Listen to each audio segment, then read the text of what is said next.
अपने विचारों पर ध्यान दो, क्योंकि वह तुम्हारे शब्द बनेंगे। अपने शब्दों पर ध्यान दो, क्योंकि वह तुम्हारे कर्म बनेंगे।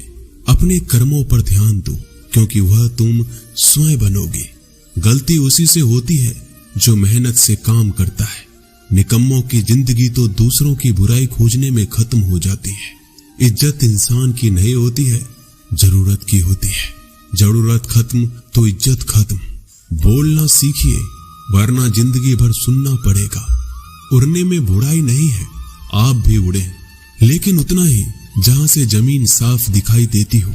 सिर्फ वो लोग आपकी परवाह करते हैं जो आपको तब भी सुन सकते हैं जब आप चुप होते हैं। चिंता उतना ही करिए जितने में काम हो जाए, उतना नहीं कि जिंदगी ही तमाम हो जाए। आप अपने शब्दों को चाहे जितनी भी समझदारी से बोलिए, लेकिन सुनने वाला अपनी योग्यता और अपने मन के विचारों के अनुसार उसका मतलब निकालता है। यकीन करो, जो तुम्हें भूल चुका है वो भी याद करेगा, बस उसके मतलब के दिन आने दो। कहानी जिंदगी की यही है कि इसमें मनचाहा किरदार नहीं मिलता। जिंदगी तो अपने दम पर ही जी जाती है। दूसरों के कंधों पे तो सिर्फ जनाजे उठाए जाते हैं। आपकी मुस्कान आपके चेहरे पे भगवान के हस्ताक्षर है। उसे अपने आंसुओं से धुल ले या क्रोध से मिटने ना दे। कोई भी व्यक्ति हमारा मित्र या शत्रु बनकर संसार में नहीं आता। हमारा व्यवहार और शब्द ही लोगों को मित्र और शत्रु बनाता है। जो व्यक्ति हर वक्त दुख का रोना रोता है, उसके द्वार पर खड़ा सुख बाहर से ही लौट जाता है। जिसके पास उम्मीद और आस है, वो जिंदगी के हर इम्तिहान में पास है। हर कोई अपना नहीं होता, और यही सच है। कितने अजीब है ये जमाने के लोग। खिलौना छोड़कर जज्बातों से खेलते हैं। महान दिमाग विचारों की चर्चा करता है, औसत दिमाग घटनाओं की चर्चा करता है, और छोटा दिमाग लोगों की चर्चा करता है। अहंकार ना पालिए जनाब, वक्त के समंदर में कई सिकंदर डूब गए। इन 5 जगहों पर हमेशा चुप रहना सीखिए। पहला, जहां आपके शब्दों की कोई कीमत नहीं।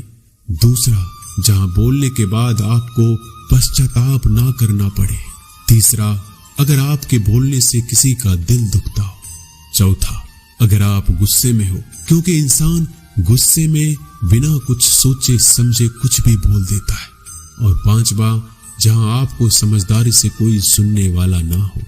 किसी का कष्ट देखकर अगर तुम्हें भी कष्ट होता है तो समझ लेना तुम्हारी आत्मा में परमात्मा विराजमान है। सिर्फ सुकून ढूंढिए, जरूरतें कभी भी पूरी नहीं होती।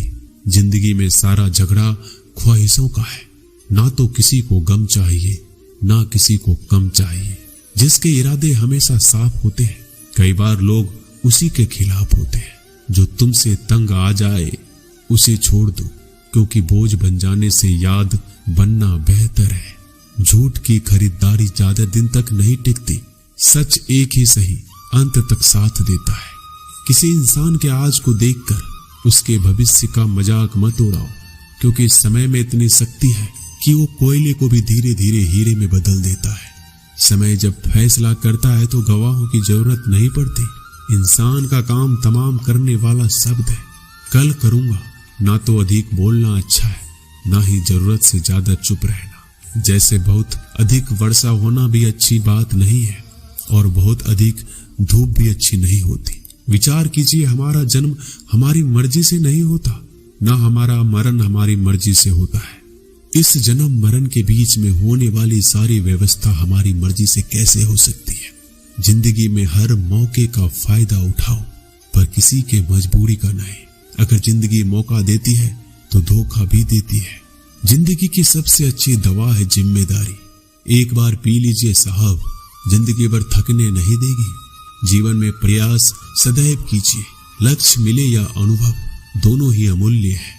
जिंदगी में तकलीफें तो हवा के झोंकों सी होती है, जो आती है और चली जाती है, पर ये जब जब आती है तो सभी के नकाब उतार कर जाती है। जो आपने सोचा है जरूरी नहीं कि वो मिल जाए, मगर जो भगवान ने सोचा है वो आपको जरूर मिलेगा। इंसान कर्म करने में अपनी मनमानी कर सकता है, मगर फल भोगने में अपना वो होता है जिसके साथ बातें खुलकर की जा सके, ना कि संभल कर। मनुष्य अहंकार और गलतफहमी के कारण महत्वपूर्ण चीजों से दूर रहता है। गलतफहमियां सच नहीं बताती और अहंकार सत्य को देखने नहीं देता। अगर आपके साथ जिंदगी खेल रही है तो आप निश्चित ही एक बेहतरीन खिलाड़ी होंगे। जिंदगी का काम है ठोकर मारना, बिखरना है या निखरना है ये तो आप पर निर्भर करता है। आज तुम्हारे जीवन में कितनी मुसीबतें हैं, इससे कोई फर्क नहीं पड़ता। फर्क पड़ता है तो बस इस बात से कि तुम उसका सामना कैसे करते हो। मनुष्य को इस संसार में जो भी मिला है उसमें उसको खुश रहना चाहिए। जो नहीं मिला है उसके लिए दुख नहीं मनाना चाहिए। इंसान ने जितना उसके लिए सोचा है, भगवान ने उसके लिए उससे ज्यादा सोच कर रखा है।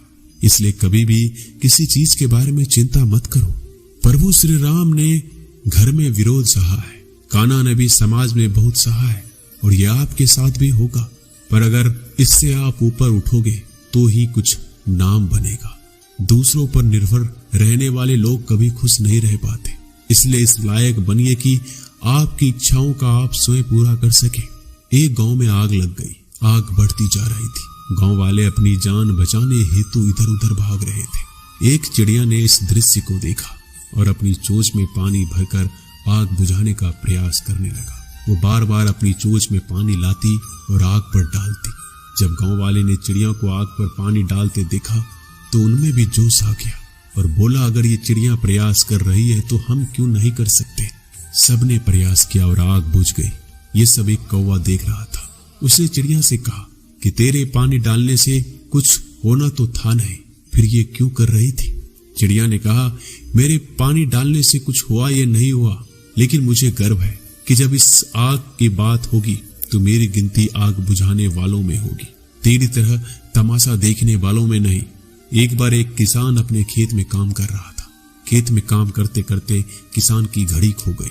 कुछ साल पहले ये घड़ी किसान को उसके पिताजी ने दी थी, इसलिए वो घड़ी उस किसान के लिए बहुत कीमती थी। अब किसान सब काम छोड़कर घड़ी ढूंढने लगा, लेकिन बहुत देर होने के बाद भी वो घड़ी नहीं मिली। तभी किसान ने पास में खेल रहे बच्चों को बुलाया और उनसे कहा, बच्चों, इस खेत में मेरी घड़ी गुम गई है।